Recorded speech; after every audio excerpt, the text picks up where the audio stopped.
the most powerful being in the galaxy, is dead. Let that truth settle upon you like ash from a crematorium world. The master of mankind, he who sits enthroned in golden majesty, the God Emperor of the Imperium, dead. Not metaphorically. Not spiritually diminished. Dead in the most literal sense that word can carry. His flesh is carrion. His blood has long since congealed into crystalline dust. His bones are brittle relics held together by machinery older than most star systems, and by faith, that most dangerous of adhesives. Upon the golden throne he sits, this divine cadaver, and from Terra his corpse light guides a million worlds. The Astronomicon burns with his dying psychic scream, a beacon fueled by agony so profound it would shatter mortal minds to even glimpse its edges. 10,000 years he has sat thus. 10,000 years of rot dressed in reverence, of decay draped in devotion. The throne room itself is a cathedral to contradiction. Incense smoke hangs in layers, each stratum representing centuries of accumulated prayer. The air is thick enough to chew, saturated with the chemical stench of sanctified oils and the underlying sweetness of decomposition that no amount of perfume can fully mask. Servo skulls drift through the haze like carrion birds, their monotonous chanting merging with the subsonic hum of machinery that fills every molecule of space within these adamantium walls. He sits elevated, this god corpse, upon a dais that rises like a mountain of golden wires. The throne itself is less a seat than an iron maiden of reverence, a torture device disguised as divinity. Thousands of cables pierce his withered flesh, nutrient feeds, waste recyclers, psychic conductors. Each one both sustains and drains, giving life while demanding everything in return. His face, what remains visible beneath the Baroque machinery, is a skull thinly wrapped in parchment skin. The eye sockets are hollow, yet somehow you feel observed. Judged. Perhaps pitted. This is the God that humanity worships. This magnificent ruin. This holy putrescence. The paradox is exquisite in its cruelty. Humanity has elevated suffering to sacrament, transformed mortality into divinity through sheer collective delusion. Trillions upon trillions of souls across the galaxy bend knee to a being who cannot move, cannot speak, cannot even die properly. Their prayers sustain him, or perhaps imprison him. The distinction has become meaningless after so many millennia. Belief, you see, has become a form of necromancy. The Emperor was once a man, or something like a man, elevated beyond human limits but still bound to flesh and will and purpose. That being is gone. What remains is the reflection of worship, the psychic weight of faith given form. Humanity's collective terror and hope have animated his corpse into something new, something that wears his image like a burial shroud but is no longer him in any way that matters. The Imperium does not worship a god. It worships the idea of a god, sustained by 10,000 years of desperate prayer. And that idea has learned to feed. But we are getting ahead of ourselves. First, you must understand the machinery that keeps this beautiful life functioning. Descend with me now, down through the layers of Terra, past the splendor of the Imperial Palace, into the labyrinthine depths where faith becomes industry. Here, in endless corridors of tarnished brass and corroded steel, millions toil in service to a corpse they will never see. The Adeptus Administratum maintains countless departments dedicated solely to the Golden Throne's operation. Each department is a world unto itself, staffed by generations of scribes who are born, serve, and die without ever leaving their designated sectors. They record fluctuations in the throne's energy output with quills dipped in blessed ink. They catalog every servoskull's chant, ensuring that no prayer is omitted from the endless liturgies. They monitor Vox channels for any variation in the hymnal frequencies that might indicate malfunction, or worse, heresy. In Chamber 8 Theta Sigma, 3,000 scribes sit at identical desks, their backs bent over parchment so ancient it crumbles at the slightest touch. They are copying maintenance logs from 10,000 years ago, preserving them in fresh ink before time renders them illegible. Why? Because it was done yesterday, and the day before, and every day since the heresy. Because to stop would be to question, and to question is to invite the unthinkable possibility that all of this might be meaningless. Deeper still, in the Cathedral of Perpetual Maintenance, tech priests of the Adeptus Mechanicus perform their sacred duties with the precision of religious automatons. They are more machine than flesh now, their bodies modified over centuries of service until only the faintest trace of humanity remains. Mechadendrites twist through the air like steel serpents, adjusting valves and tightening bolts according to rituals unchanged since before the age of apostasy. One such priest, designate Magos Septimus 7 Gamelin, has spent 643 years replacing a single set of capacitors in subsector Delta 9.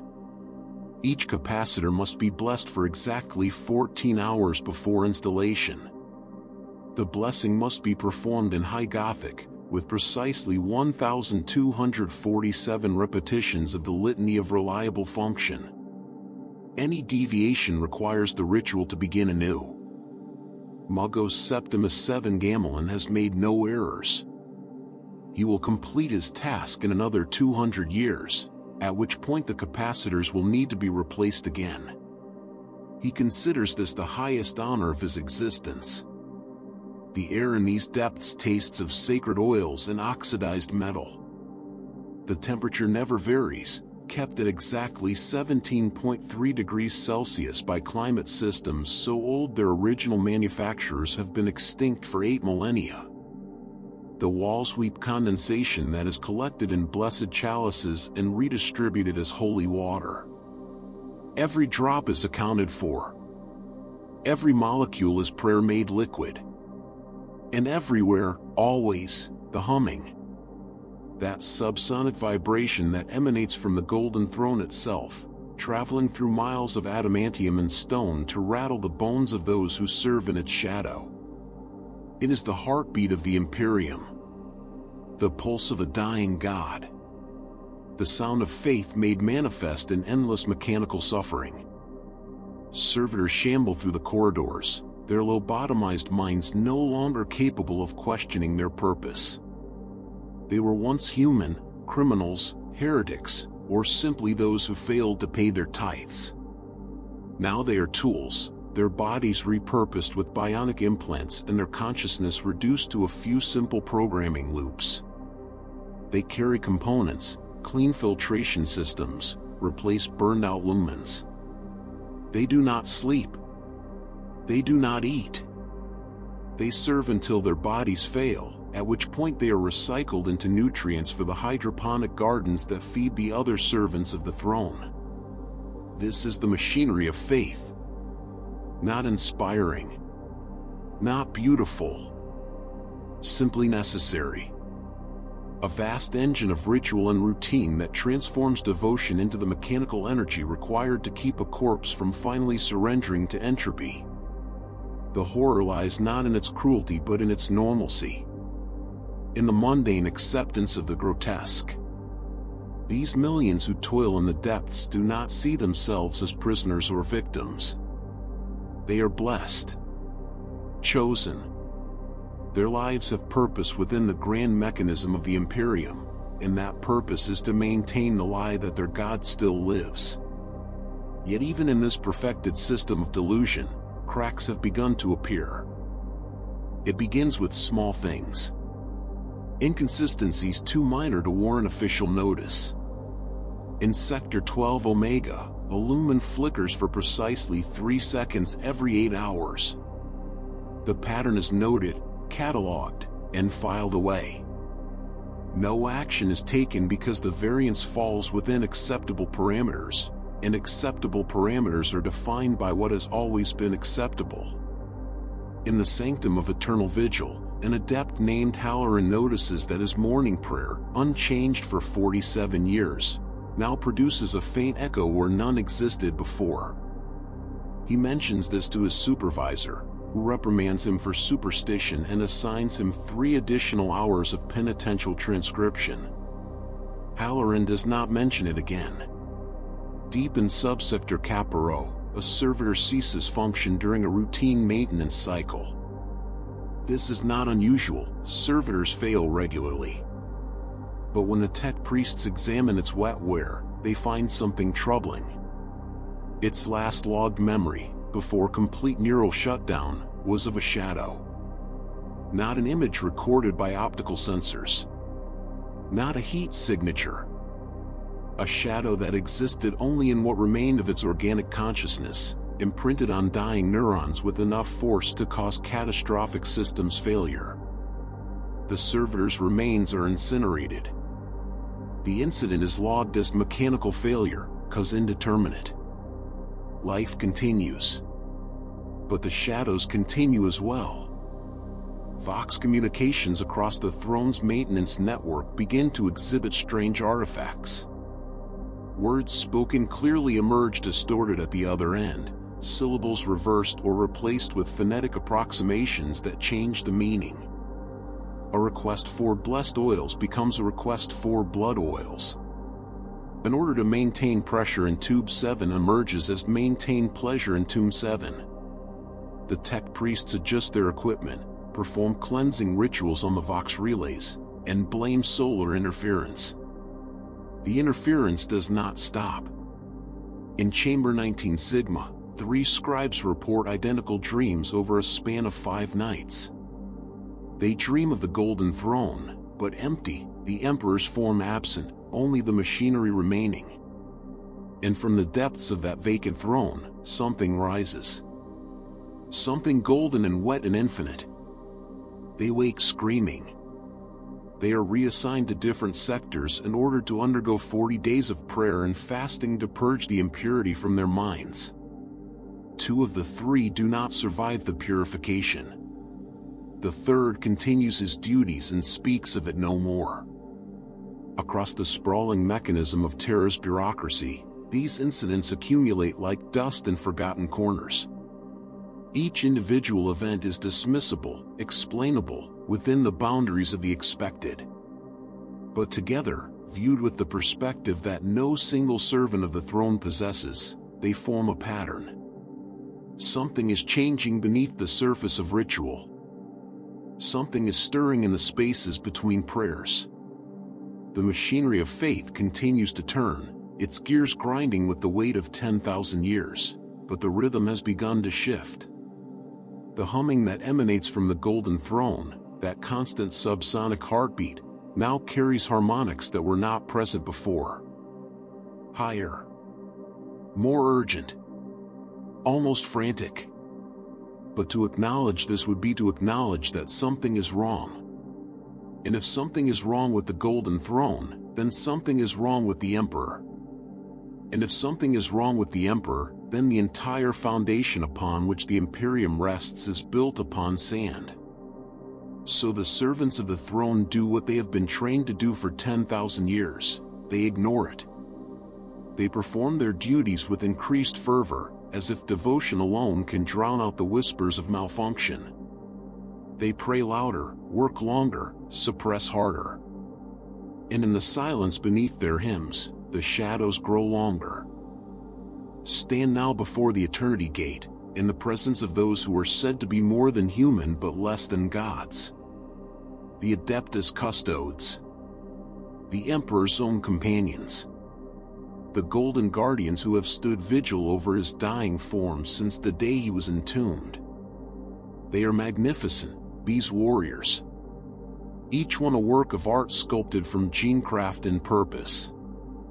Their armor is auramite, true gold alloyed with technologies lost to time, polished to a mirror sheen that reflects only glory. Their weapons are masterworks, guardian spears that combine the blade arts of ancient Terra with disintegration field technology capable of unmaking reality itself at a molecular level. For 10,000 years they have stood watch. unchanging, unfaltering, eternal, and utterly, profoundly hollow. Look closely at their eyes, visible through the ornate helms they wear. Look past the genetic enhancement, past the training that can split a single second into 1,000 tactical decisions. Look at what remains of the human being beneath all that golden duty. You will see doubt. Not spoken. Never spoken. The custodes do not voice uncertainty. To do so would be to betray the very purpose for which they were created. But it is there, in the micro-expressions they can no longer fully control, in the fractional hesitations before ritual movements that once flowed with perfect autonomy.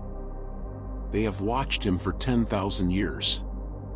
Watched his flesh wither. Watched the machinery grow more intrusive, more desperate. Watched as the man they once knew, the Emperor, their creator, their purpose, disappeared inch by inch into the apparatus designed to sustain him. In the deepest, most forbidden chambers of their minds, a question has taken root: what are we guarding? Shield Captain Valder, no, that name is myth now, lost to history. Let us instead speak of Captain General Trajan Valorous, current commander of the Custodian Guard. He performs the ritual of observation every cycle, entering the throne room to visually confirm the Emperor's status. It is a duty he has performed 7,219 times since assuming command. 7,219 times he has gazed upon his Gene Father's ruined form. And in recent months, he has noticed something that fills him with a dread he cannot name. The Emperor's form flickers. Not physically. The corpse remains stationary, locked in its eternal position of forced repose. But psychically, in that realm of perception available only to those touched by the Emperor's own genetic legacy, Valorous sees instability. Like a picked screen losing signal, the Emperor's presence phases, here, then not, then here again. As if the consciousness that once inhabited that body is no longer fully tethered to it. As if something else is learning to wear his shape. Valorous reports none of this. To whom would he report? The High Lords of Terra, those bureaucratic parasites who govern the Imperium in the Emperor's name while understanding nothing of what they truly serve. The Inquisition, who would declare him compromised and order his execution. The other custodes, who look to him for certainty in an age where certainty has become the rarest resource. So he keeps his observations locked behind the golden mask of duty, and he doubles the watch, and he prays to a God he is no longer certain exists in any form that would recognize his prayer. The other custodes feel it too. In their training cages, they spar with fractionally less precision. In their meditation cells, they find it harder to achieve the clarity that once came automatically. Some request reassignment to the eyes of the Emperor, those custodes who venture beyond Terra to observe the wider Imperium, not out of wanderlust but out of desperate need to escape the suffocating weight of the throne's presence. Their requests are denied. The watch must be maintained. Duty is eternal. But duty to what? To a corpse? To a memory? To the idea of what the Emperor once represented? Or to something that has learned to mimic divinity while feeding on the faith of those who kneel before it? These questions remain unspoken, but they hang in the air of the Sanctum Imperialis like the incense smoke, invisible yet impossible to ignore. The custodes continue their vigil, golden sentinels standing before a mystery that grows more terrible with each passing cycle. And sometimes, in the deep watches of the night when the hymns fade and the machinery quiets to its lowest hum, they swear they hear something from within the throne room. Not words. Not exactly. But something that might once have been language, now reduced to a sound that could be wind through empty corridors or could be a scream stretched across 10,000 years. The custodes do not investigate. They stand watch. They perform their duties. They maintain the lie. Because the alternative, that their God is gone and something else has taken his place, is unthinkable. And so they do not think it. Turn your mind now outward, away from Terra, across the vast darkness of the galaxy. Humanity spread across 1,000,000 worlds, each one a tiny island of light in an ocean of hostile void. And connecting them all, making interstellar travel possible, making the Imperium itself function, the Astronomicon. The Emperor's light. The psychic beacon that shines from Terra with such intensity that navigators can perceive it from half a galaxy away, using its position to chart safe passage through the unreality of the warp. It has burned for 10,000 years without faltering. A lighthouse in an ocean of madness. Proof that the Emperor, whatever his physical state, still protects humanity with his psychic might. Or so the doctrine teaches. But recently, those who perceive the Astronomicon most directly, the navigators, with their third eyes open to the warp, have begun to report discrepancies. Not failures. Not exactly. Changes. In the navigator's sanctum aboard the merchant vessel Endless Prophet, Navigator Primary Katarina of House Belisarius completes her daily meditation, aligning her consciousness with the Astronomicon to plot the next jump. She has performed this ritual thousands of times over her century of service. She knows the Emperor's light as intimately as her own heartbeat. Today, it feels different. The warmth is still there, that golden radiance that marks the Emperor's psychic presence. But beneath it, woven through it, she detects something new. A hunger. Not malicious, not exactly. More like need.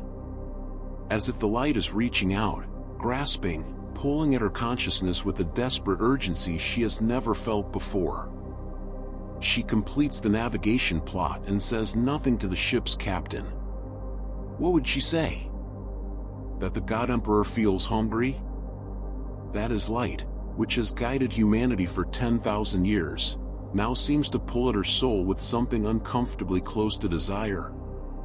Such words would earn her a visit from the Inquisition, and House Belisarius has worked too hard to maintain its reputation to risk it on one navigator's unsettling meditation.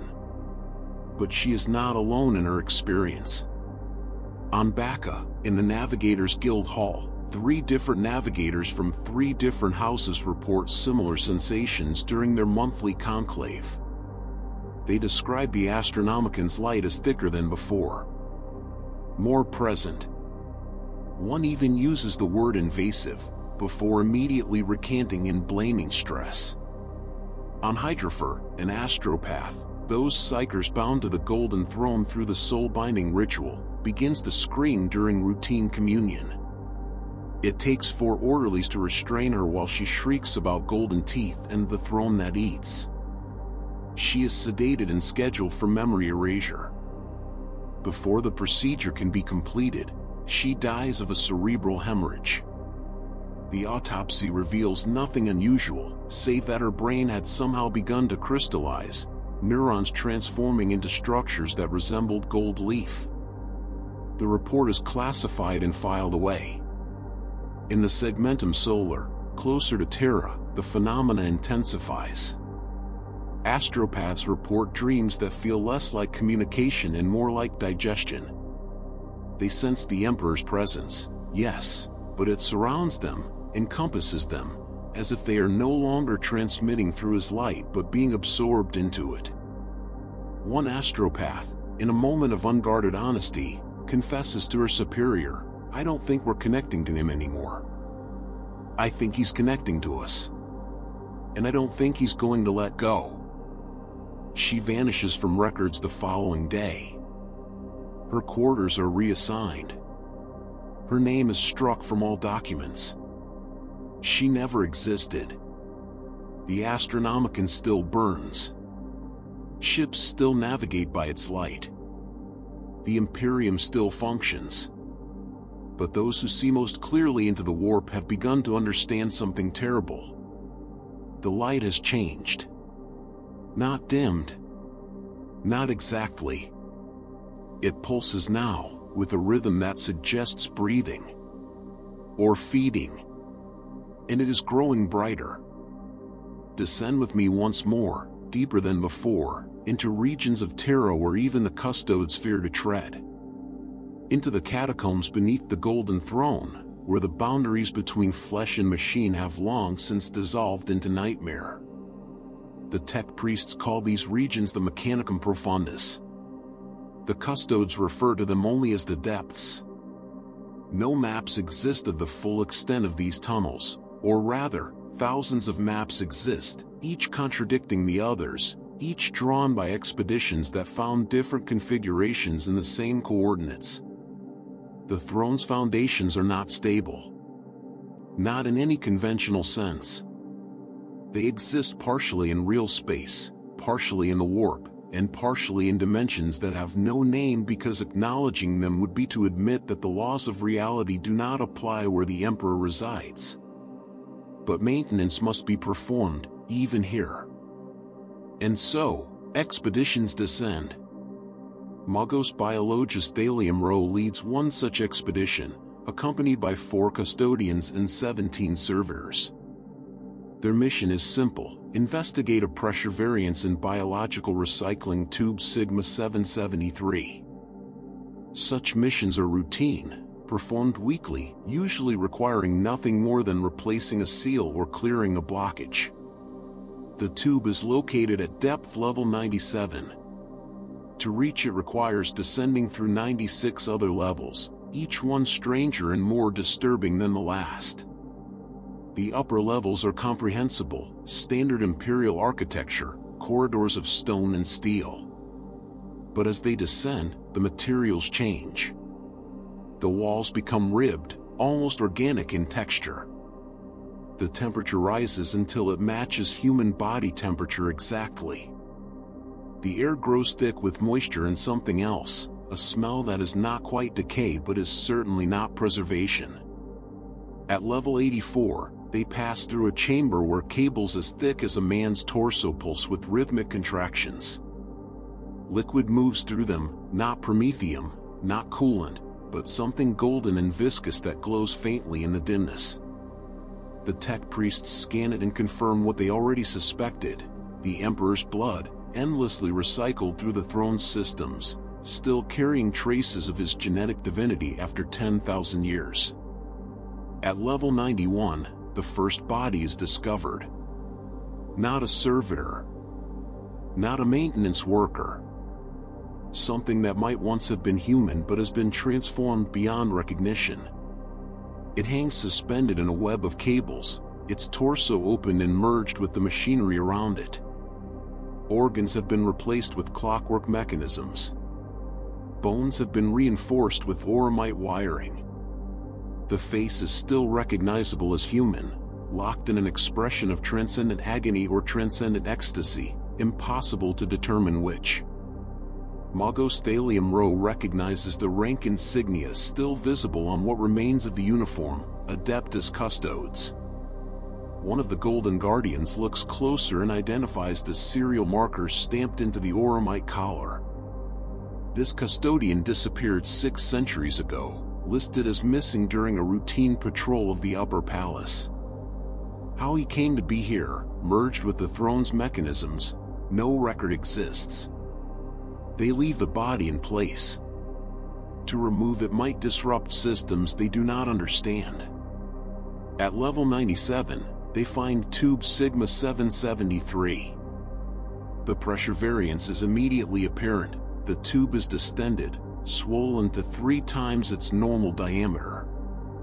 Through the semi-transparent material, they can see movement inside. Something is blocking the flow. Magos Thalium Row makes the incision carefully, using a plasma cutter at minimal setting. The tube splits. Golden fluid spills across the floor, steaming despite the ambient heat. And within the tube, they find the obstruction. Flesh. Not mechanical. Not augmented. Pure biological tissue, growing in defiance of all sense. It is the Emperor's flesh. Genetic markers confirm it instantly. But it is not decaying. It is growing, sprouting. Tumorous masses that pulse with independent life, reaching out with tendrils that have begun to merge with the surrounding machinery. The custodians stand in silence, their vaunted composure cracking for the first time in their long service. They are witnessing something that should not be. The Emperor is dead, his body contained and controlled by the Golden Throne. Yet here, in the depths, his flesh continues to grow, to spread, to consume the very mechanisms meant to preserve him. Magos Thalium Row takes samples, seals the rupture, and orders an immediate return to the surface. The expedition ascends in silence.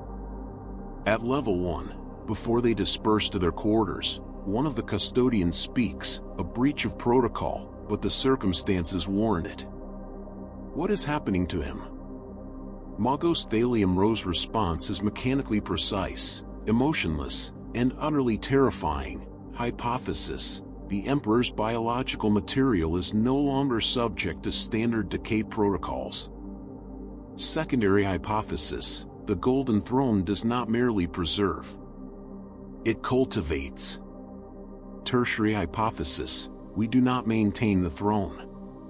The throne maintains us. The samples are delivered to the Mechanicum's highest archives. The expedition report is classified at the maximum level. The 4 custodians are reassigned to the farthest reaches of the palace, separated from each other, forbidden to speak of what they witnessed. But they remember. In the deep watches of the night, they remember the flesh growing in the darkness, sustained by machinery and faith, spreading through the foundations of terror like roots of a tree whose crown cannot be seen. And they wonder, if this is what lies beneath, what has grown above? It happens on the feast of the Emperor's Ascension, during the holiest observance of the imperial calendar. In the Sanctum Imperialis, 10,000 priests chant the hymn of eternal vigilance. The sound is overwhelming, a chorus that shakes the very stones of the palace. Incense smoke rises in clouds so thick the ceiling vanishes into gray-gold haze. And in that moment of maximum devotion, in that crescendo of faith made audible, the Emperor speaks. Not from the throne. Not with a voice that travels through air. But directly into the minds of every soul present in the chamber, a psychic whisper so vast and terrible that 300 of the priests collapse instantly, blood streaming from their eyes and ears. The words are simple: I never wanted this. The chanting stops. Silence crashes down like a physical force. The surviving priests stare at each other, at the custodes, at the throne itself, seeking confirmation that they truly heard what they think they heard. The Captain General steps forward, his voice carefully controlled.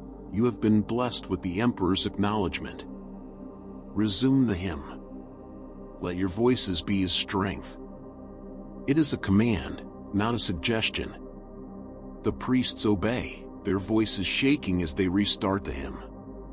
But the words feel hollow now. They have heard their God speak, and his words were not commandment or blessing or guidance. They were regret. In the days that follow, other reports surface. An astropath on Necromunda claims to have received a transmission directly from the Golden Throne, 3 words, repeating endlessly, "Let me die."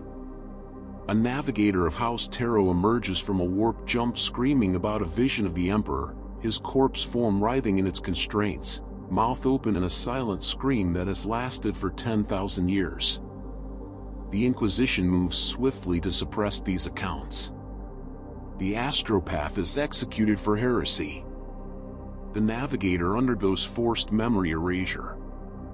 The 300 priests who collapsed during the feast are quietly disappeared, some to interrogation, most to shallow graves in Terra's endless graveyards. But the damage is done. Among those who serve closest to the throne, doubt has been planted. Not doubt in the Emperor's divinity, that remains unquestioned, drummed into them from birth. but doubt in the nature of that divinity. If the emperor is conscious, aware of his condition, then he has suffered for 10,000 years in agony beyond imagining. Every prayer, every act of faith, every invocation of his name, all of it binding him tighter to the throne, sustaining the prison of his own deified corpse. Humanity worships him with the fervor of the desperate, and their worship is the chain that prevents his release. But the alternative is somehow worse. If the emperor is not conscious, if the man he once was died long ago, then what is speaking through the machinery? What intelligence has learned to mimic his voice, to answer prayers, to sustain the Astronomicon? What wears his corpse like a mask? The High Lords declare an increase in devotional requirements across the Imperium. Mandatory prayer hours are doubled. Tithes of psychers to the Golden Throne are increased by 30%. The official explanation is that the Emperor requires more strength to face the growing threats of the 42nd millennium. The real reason, unspoken but understood by those at the highest levels, they are afraid. Afraid that if faith wavers, if the constant psychic pressure of 1 trillion souls believing in him falters even for a moment, they will discover the truth. And the truth is that they do not know what the Emperor has become. In the silence of the sanctum, when the hymns fade and the priests sleep, the machinery continues its eternal function. The throne hums. The tubes pulse. The servitors shuffle through their routines. And occasionally, when the palace is at its quietest, those who stand watch report hearing it again. That voice that should not speak. Those words that should bring comfort but instead bring only existential terror. I never wanted this. Whether it is plea or accusation, prayer or curse, no one can say. The infection spreads outward from terror like ripples in a vast, dark pool. Across the Imperium, the faithful begin to report miracles, signs of the Emperor's favor, manifestations of his divine will. The ecclesiarchy proclaims a new age of faith, evidence that humanity's devotion has reached unprecedented heights. But those who look closely see the truth beneath the gold. On the shrine world of Ophelia 7, a pilgrim is cured of a wasting disease after praying before the cathedral of the Emperor Ascendant. She walks from the cathedral healed, her flesh restored, her strength returned. The miracle is witnessed by thousands. Hymns of praise echo through the streets. 3 days later, the pilgrim begins to change. Her skin takes on a golden sheen. Her eyes bleed luminous tears. She speaks in tongues, languages that have not been heard since before Old Night. And from her back, things begin to grow, not wings, not exactly, but appendages of light and flesh that pulse with their own intelligence. The Inquisition arrives and burns her alive. The ashes are buried in blessed lead. The witnesses are interrogated and released with modified memories. The miracle is struck from all records. On Cadia, before its fall, a regimental priest reports a vision of the Emperor appearing before his troops, blessing them before battle. The soldiers fight with unprecedented fervor, routing a chaos incursion that should have overwhelmed them. 17 of the regiment are elevated to living saints by the ecclesiarchy. Within a month, all 17 begin to exhibit mutations. Nothing chaos touched, nothing that resembles the corruption of the ruinous powers. But their bodies grow too large, their strength becomes inhuman, their eyes burn with golden light that never dims. They must be fed constantly, not food, but faith. They require pilgrims to pray in their presence, drawing sustenance from the devotion of others. The Inquisition classifies them as sanctioned mutants and assigns them to penal legions where their hunger for faith can be satisfied through combat. They fight with the fury of the possessed, but what possesses them is not chaos. It is belief.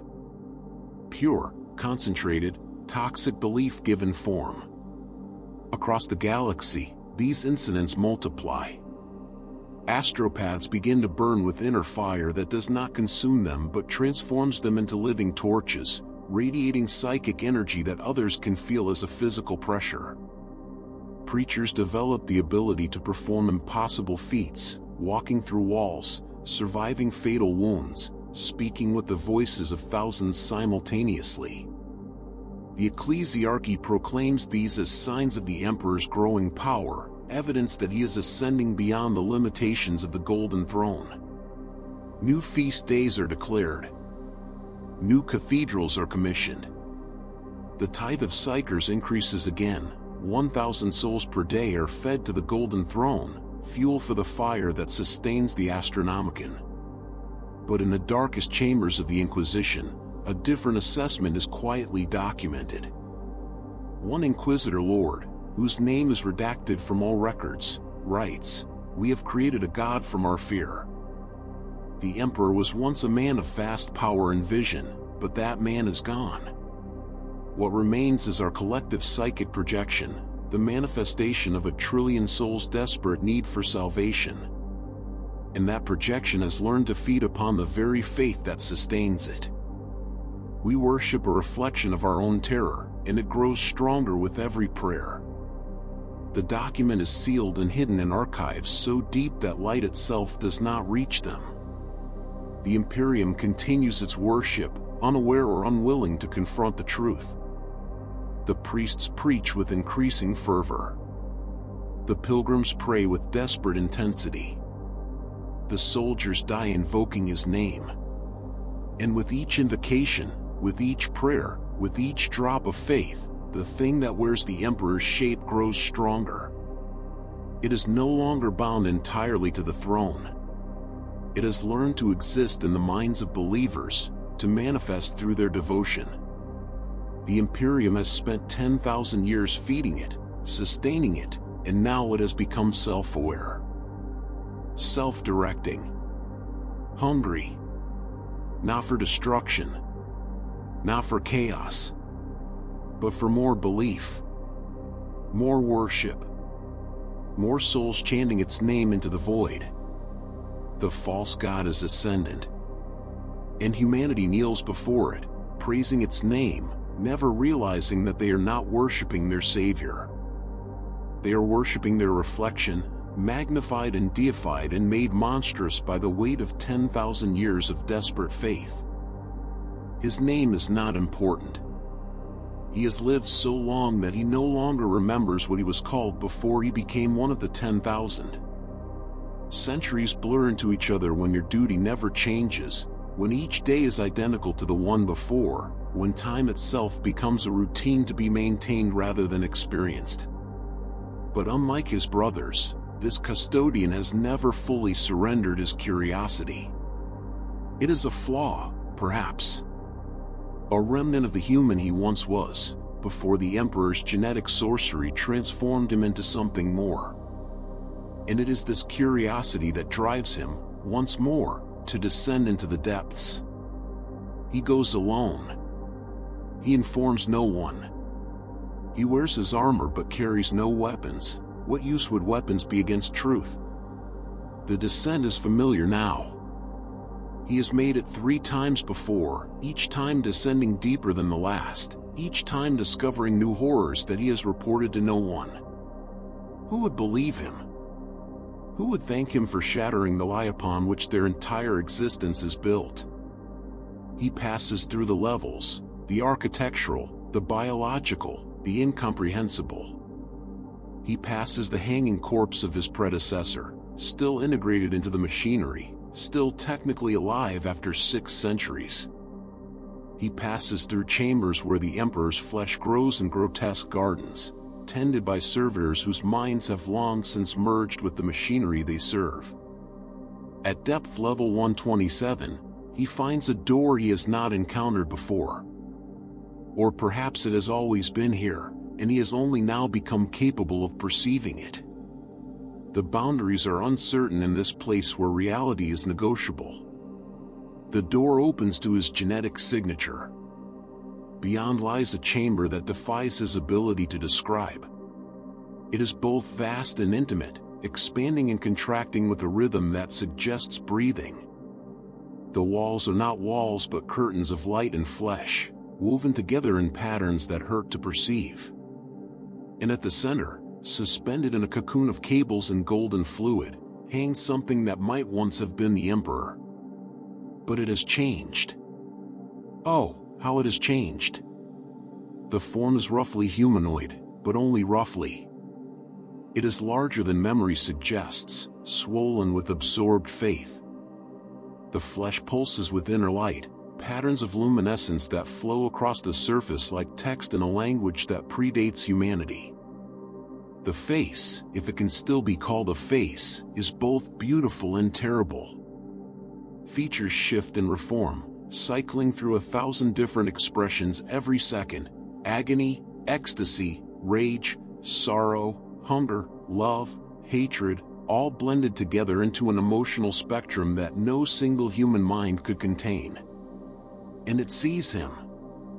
The attention of this thing, this god corpse revenant whatever it has become, focuses on the lone custodian standing in its presence. The weight of that attention is crushing. Reality bends around it. Time stutters. For a moment that might be an instant or might be an eternity, the custodian exists outside normal causality, held in the gaze of something that exists simultaneously in past, present, and future. And it speaks. Not with words. With pure information downloaded directly into his consciousness. He learns. The Emperor has been dead for 9,000 years. The being on the throne died of his wounds from the battle with Horus, his consciousness fragmenting across the warp in a psychic scream that should have dissipated into nothing. But humanity would not let him go. Their prayers, their faith, their desperate need for salvation, all of it reached into the warp and gathered those fragments, fused them back together into something new. Not the Emperor. Never again the man he was.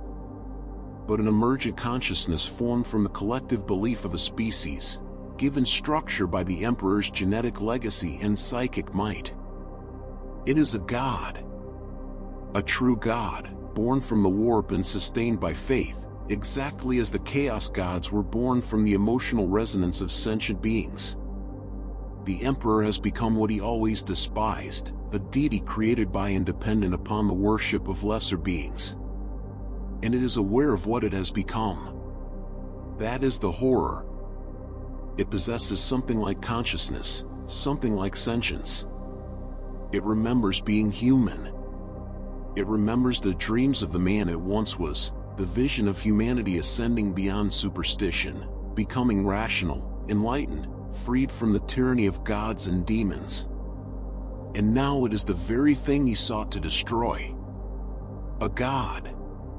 Demanding worship. Sustained by faith. Growing stronger with every prayer even as it despises what it has become. This is why it said, "I never wanted this." Because somewhere in that vast, fragmented consciousness, the echo of the Emperor's original personality still exists. Still suffers. Still rails against the cage of divinity that humanity has built around it. The custodian receives all of this in a moment of perfect, terrible understanding. And then the moment passes. The God thing releases him. Withdraws its attention. Returns to its endless consumption of faith and souls, the machine cycle that sustains the Astronomicon and keeps the Imperium functioning. The custodian stands in silence, his world unmade. Everything he believed, everything he has served for centuries, revealed as necessary fiction. The Emperor is gone. What remains is a parasite of faith, feeding on humanity's devotion while hating itself for doing so. He could return to the surface. Could report this. Could shatter the Imperium with truth. But to what end? The Imperium needs to lie.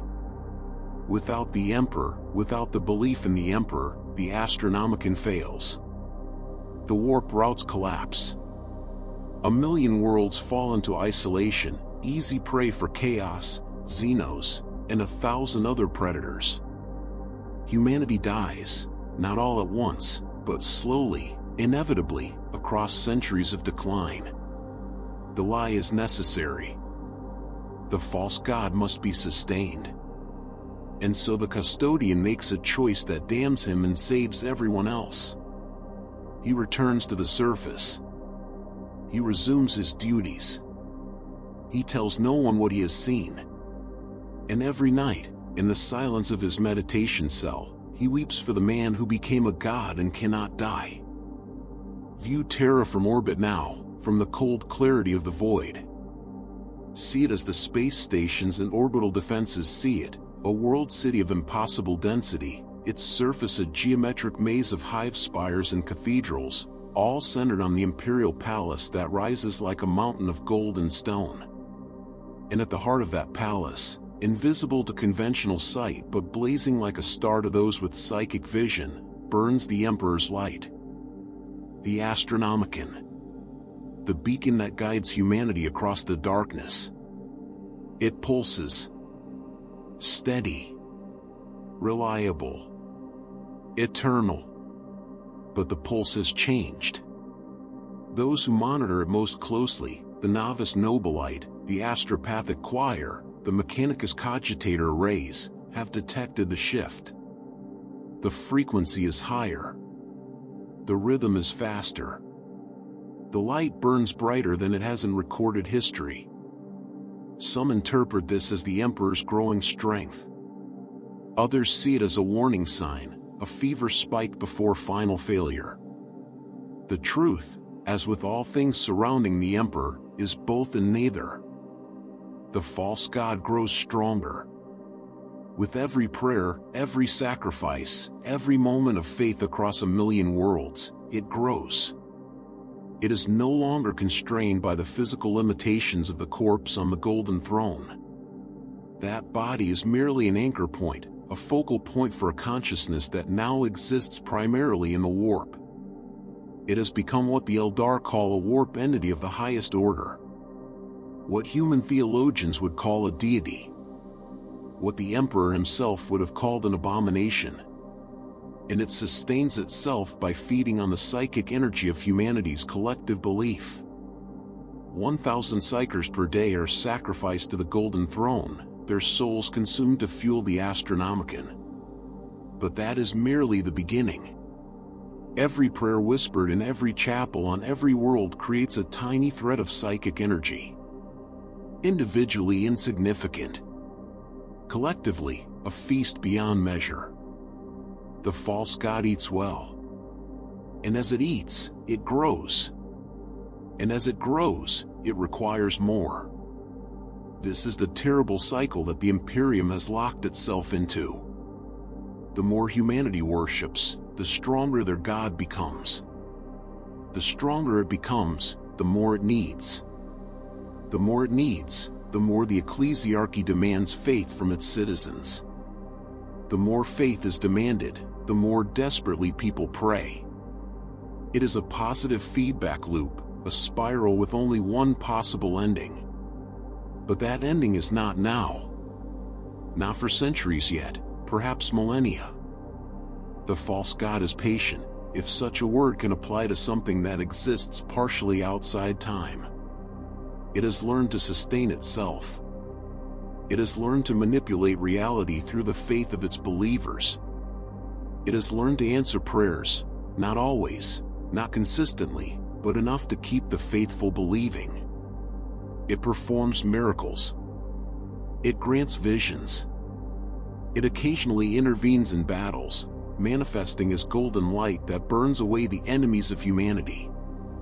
And with each intervention, faith increases. And with each increase in faith, it grows stronger. The Imperium does not serve the Emperor anymore. It serves the reflection of its own desperate need for salvation, given form and power by the weight of collective belief. And that reflection has learned to want, to hunger, to demand. Across the galaxy, in secret chambers and sealed archives, a few individuals have pieced together fragments of this truth. Inquisitors who have investigated too deeply. Tech priests who have analyzed the throne's operations too carefully. Custodians who have descended too far into the depths. They understand what has happened. They understand what the Emperor has become. And they say nothing. Because the alternative to the lie is the death of everything humanity has built. Better to worship a false god than to face the darkness without any god at all. So the Imperium continues. The prayers continue. The sacrifices continue. 1,000 souls per day. 1,000,000 prayers per second. An endless tide of faith flowing toward Terra, toward the Golden Throne, toward the thing that wears the Emperor's corpse like a mask. The false god is ascendant. Humanity kneels in worship. And in the spaces between heartbeats, in the silence beneath the hymns, the echo of what the Emperor once was screams wordlessly into a void that no longer hears. This is the truth of the 41st millennium. This is the secret that burns at the heart of the Imperium. This is the lie upon which human civilization rests. The most powerful being in the galaxy is dead. And from his death, something worse has been born. The light flickers. For the first time in 10,000 years, the Astronomicon, that eternal beacon, that unfaltering guide, flickers. It lasts only a fraction of a second. Across the galaxy, only the most sensitive instruments detect it. Navigators mid-jump feel a moment of disorientation. Astropaths experience a sudden, inexplicable vertigo. On Terra, every tech priest monitoring the Golden Throne system sees error messages flash across their displays before vanishing. In the Sanctum Imperialis, the Captain General of the Adeptus Custodes stops mid-step, his genetically enhanced senses detecting what his eyes cannot see. The humming that has been the constant background noise of his entire existence, the subsonic pulse of the Golden Throne, changes pitch for exactly 0.3 seconds. Then returns to normal. No alarms sound. No protocols are triggered. The variance is within acceptable parameters, barely. But it happened. For the first time in recorded history, the Golden Throne's perfect stability wavered. Deep in the depths, in that chamber where the false god hangs suspended in its cocoon of cables and light, something changes. The endless cycle of consumption, faith devoured, power generated, light projected, stutters. For a moment, the false god remembers. Not fully. Not clearly. Consciousness at this level is not like human thought, with its linear progression of ideas and memories. It is vast, distributed, existing simultaneously across millions of points in space and time. But in that moment, one fragment of what was once the Emperor, one shard of original personality preserved in the greater whole, surfaces. And it remembers what it was to be human. What it was to have purpose beyond consumption. What it was to dream of a better future for the species it was born into. The memory is agony. Because it also remembers what it has become. A parasite. A false god. Everything it once fought against. The false god wants to die. But it cannot. Because if it dies, the Astronomicon fails. Warp routes collapse. Humanity fragments into 1,000,000 isolated worlds. The Imperium falls. And in the chaos that follows, chaos wins. This is the final cruelty. The ultimate trap. The false god is conscious enough to hate its existence but necessary enough that it cannot end. It is imprisoned not by machinery but by responsibility. By the knowledge that if it releases its hold on existence, everything the Emperor once worked for will be undone. So it continues. It consumes faith. It burns souls. It projects the astronomicon. It answers prayers. It performs miracles. It sustains the lie. And in the brief moments between heartbeats, when the cycle of consumption pauses for the smallest fraction of time, it screams. The scream is not audible. Not in any conventional sense. But those who are sensitive to the warp sometimes hear it in their dreams. A sound like wind through empty halls. A voice calling across distances that cannot be measured. Words that might be forgive me or might be kill me or might be simply end. The Imperium does not hear. Or it hears and does not understand. Or it understands and chooses to ignore. The prayers continue. The faith flows unceasing. The golden throne hums its eternal song. And at the heart of it all, the false god that was once a man endures. Not because it wants to. Not because it chooses to. But because the alternative is worse. This is the final truth that the unnamed custodian discovered in the depths. This is the horror that broke his faith and remade it into something harder and more terrible. The Emperor is trapped. Not by the machinery of the Golden Throne. Not by the Mechanicus or the High Lords or the Ecclesiarchy. But by his own conscience. By the knowledge that if he lets go, if he allows himself to finally die, he condemns the species he once tried to save. So he holds on. The false god born from his corpse holds on. Sustained by faith, imprisoned by duty, hating every moment of an existence that has no ending. The unnamed custodian understood this.